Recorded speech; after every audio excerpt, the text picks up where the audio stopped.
Hi ವೀಕ್ಷಕರೇ, ಕರ್ನಾಟಕದ ಜನತೆಗೆಲ್ಲ ತುಂಬ ಹೃದಯದ ಧನ್ಯವಾದಗಳು. ನಾನಿವತ್ತು ವಿಶೇಷವಾದ ಒಂದು ಶೋ ಬಗ್ಗೆ ಮಾತಾಡೋದಕ್ಕೆ ಬಂದಿದ್ದೀನಿ. ಕಲರ್ಸ್ ಕನ್ನಡದಲ್ಲಿ ಬಿಗ್ ಬಾಸ್ ಕಾರ್ಯಕ್ರಮ ಪ್ರತಿದಿನ ರಾತ್ರಿ 9:30ರಿಂದ 10:30, 10:45ವರೆಗೂ ನಡೀತಾ ಬರ್ತಾ ಇದೆ. ಸೀಸನ್ 1ರಿಂದ ನೋಡ್ಕೊಂಡು ಬಂದಿದ್ದೀನಿ. ತುಂಬ ಚೆನ್ನಾಗಿ ಸುದೀಪ್ ಅವರು ತುಂಬ ಚೆನ್ನಾಗಿ ನಡೆಸ್ಕೊಡ್ತಾ ಇದ್ದಾರೆ. ತುಂಬ ಇಷ್ಟವಾದಂಥ ಶೋ. ಏನೇ ಕೆಲಸ ಕಾರ್ಯಗಳಿದ್ರೂ ಕೂಡ ಬಿಗ್ ಬಾಸ್ ನೋಡೋದನ್ನು ನಾನು ಯಾವುದೇ ಕಾರಣಕ್ಕೂ ಮರೆಯಲ್ಲ. ಸೀಸನ್ನಿಂದ ಸೀಸನ್ಗೆ ಚೆನ್ನಾಗಿ ಮಾಡ್ಕೊಂಡು ಬರ್ತಾ ಇದ್ದಾರೆ. ಅಲ್ಲಿ ಪ್ರೇಕ್ಷಕರು ಕೂಡ ತುಂಬ ಇಷ್ಟಪಡ್ತಾ ಇದ್ದಾರೆ. ಬಿಗ್ ಬಾಸ್ ಅಂತ ಹೇಳಿದ್ರೆ ಪ್ರತಿಯೊಬ್ಬರಿಗೂ ಇಷ್ಟವಾದಂಥ ಶೋ ಅದು. ಒಳಗಡೆ ಆಡುತ್ತಿರುವಂಥ ಪ್ರತಿಭೆಗಳು ಒಂದೊಂದು ಸೀಸನ್ ಒಂದೊಂದು ಥರ ಡಿಫ್ರೆಂಟಾಗಿ ಬರ್ತಾ ಇದೆ. ಆದರೆ ಎಲ್ಲ ಸೀಸನ್ಗಿಂತ ಈ 12ನೇ ಸೀಸನ್ ಇದೆಯಲ್ಲ, ಈ ಗಿಲ್ಲಿ ಅನ್ನೋ ವ್ಯಕ್ತಿ ಕಾಮಿಡಿ ಮಾಡಿಕೊಂಡು ಸಖತ್ತಾಗಿ ಟಾಂಗ್ ಕೊಟ್ಕೊಂಡು ಎಲ್ರಿಗೂ ಆಟ ಆಡ್ತಾನೆ. ಯಾವುದೇ ಒಂದು ವಿಷಯನೂ ಮುಖನ ಗಂಟಾಕೊಳ್ಳೋದು, ಕೋಪ ಮಾಡ್ಕೊಳ್ಳೋದು ಯಾವುದನ್ನು ಕೂಡ ಮಾಡ್ಕೊಳ್ತಾ ಇಲ್ಲ. ನಗ್ನಗ್ತಾನೆ ಟಾಂಗ್ ಕೊಡೋದು, ನಗ್ನಗ್ತಾನೆ ಅವ್ರ ಮನಸ್ಸನ್ನ ಗೆಲ್ಲೋದು, ನಗ್ನಗ್ತಾನೆ ತಮಾಷೆ ಮಾಡೋದು ಮಾಡಿಕೊಂಡು ಇಡೀ ಕರ್ನಾಟಕ ಒಂದೇ ಅಲ್ಲ, ಭಾರತದಾದ್ಯಂತ ಹೊರ ರಾಜ್ಯಗಳು, ಹೊರ ದೇಶಗಳಲ್ಲೂ ಕೂಡ ಹೆಸರುವಾಸಿಯಾದಂಥ ಗಿಲ್ಲಿ ತುಂಬ ಚೆನ್ನಾಗಿ ನಡೆಸ್ಕೊಂಡ್ಬರ್ತಾ ಇದ್ದಾನೆ. ಇದರಲ್ಲಿ ಸುದೀಪ್ ಅವ್ರದ್ದು ಕೂಡ ಪಾತ್ರ ಬಹಳ ಮುಖ್ಯವಾದದ್ದು. ಪ್ರತಿ ಸಲ ಪ್ರತಿಯೊಂದು ಸೀಸನ್ನಿಂದ ನಡೆಸ್ಕೊಂಡು ಬರ್ತಾ ಇದ್ದಾರೆ. ತುಂಬ ಚೆನ್ನಾಗಿ ಆಟ ಆಡುವಂಥ ಯುವತಿಯರಿಗೆ ತುಂಬ ಚೆನ್ನಾಗಿ ಗೈಡ್ಲೈನ್ಸ್ ಕೊಟ್ಕೊಂಡು ನಡೆಸ್ಕೊಂಡು ಬರ್ತಾ ಇದ್ದಾರೆ. ಅವ್ರ ರೀತಿ ಬೇರೆ ನಡೆಸೋದು ಅಂದರೆ ತುಂಬ ಕಷ್ಟ ಆಗ್ತದೆ. ಆದರೆ ನಂದು ಒಂದು ಯೂಟ್ಯೂಬ್ ಚಾನಲ್ ಇದೆ, ಎಕ್ಸ್ಪ್ಲೋರ್ ವಿತ್ ಪ್ರೇಮ್ 888 ಅಂತ ಯೂಟ್ಯೂಬ್ ಚಾನಲ್ ಇದೆ. ಸುದೀಪ್ ಅವ್ರಿಗೆ, ಆದರೂ ಕಲರ್ಸ್ ಕನ್ನಡದವರಿಗೆ ನಾನು ಕೇಳ್ಕೊಳ್ಳೋದೇನೆಂದರೆ, ಬಿಗ್ ಬಾಸಲ್ಲಿ ನನಗೆ ಸೆಲೆಕ್ಟ್ ಮಾಡಿಕೊಂಡ್ರೆ ನೀವು ಮುಂದಿನ ಸೀಸನ್ನಿಗೆ ನಾನು ತಮಾಷೆನೂ ಮಾಡ್ತೀನಿ, ಜೊತೆಗೆ ಒಂದು ಸೀರಿಯಸ್ಸು ಆ್ಯಕ್ಟಿಂಗು ಮಾಡಿ ಪ್ರತಿಭೆಯನ್ನು ತೋರಿಸ್ತೀನಿ. ತುಂಬ ಚೆನ್ನಾಗಿದೆ, ನನ್ನನ್ನು ನೆಕ್ಸ್ಟ್ ಸೀಸನ್ಗೆ ಸೆಲೆಕ್ಟ್ ಮಾಡ್ಕೊಳ್ಳಿ ಅಂದ್ಬಿಟ್ಟು ತಮ್ಮಲ್ಲಿ ಕಳಕಳಿಯ ಮನವಿ ಮಾಡ್ಕೊಳ್ತೀನಿ.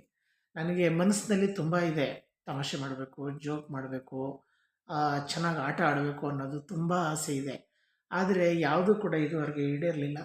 ದಯವಿಟ್ಟು ಕಲರ್ಸ್ ಕನ್ನಡದವ್ರಿಗೆ, ಸುದೀಪ್ ಅವ್ರಿಗೆ ಕೈ ಮುಗಿದು ಕೇಳ್ಕೊಳ್ತೀನಿ, ಮತ್ತೆ ನನಗೆ ಬಿಗ್ ಬಾಸ್ಗೆ ಒಂದು ಚಾನ್ಸ್ ಕೊಡಿ.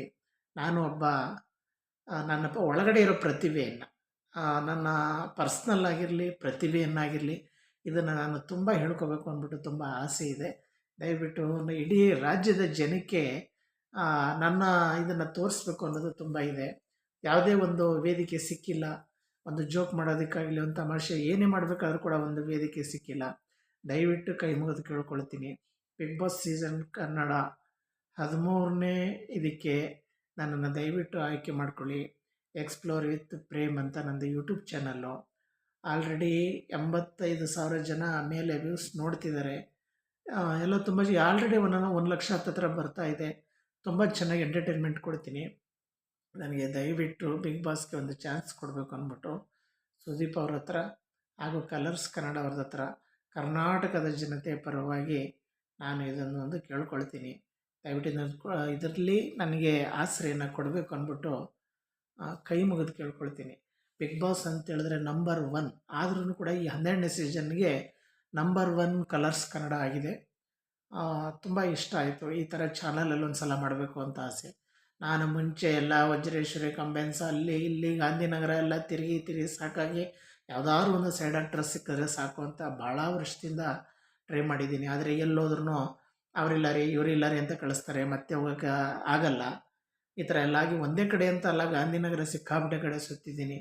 ಎಲ್ಲ ಕಡೆ ಯಾವುದೇ ಥರದ್ದು ನನಗೆ ಅನುಕೂಲಗಳಾಗಿಲ್ಲ.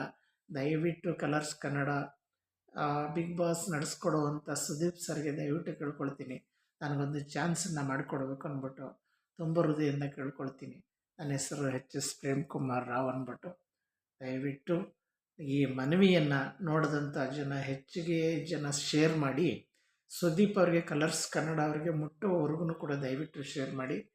ನಾನು ಬಿಗ್ ಬಾಸ್ಗೆ ಹೋಗಬೇಕು ಅಂತ ತುಂಬ ಆಸೆ ಇದೆ. ನಾನೊಬ್ಬ ಬಡವ ಆದ್ದರಿಂದ ತುಂಬ ಆಸೆಯಿಂದ ಹೋಗಬೇಕಂತ ಆಸೆ ಪಟ್ಟಿದ್ದೀನಿ. ದಯವಿಟ್ಟು ನನಗೆ ಬಿಗ್ ಬಾಸ್ಗೆ ಹೋಗೋದಕ್ಕೆ ಒಂದು ಅನುವನ್ನು ಮಾಡಿಕೊಡಿ ಅಂದ್ಬಿಟ್ಟು ಕೇಳ್ಕೊಳ್ತೀನಿ. Thank you. Explore with Prem YouTube ಚಾನಲಿಂದ ಮಾತಾಡ್ತಿರೋದು. Thank you. ಬಾಯ್.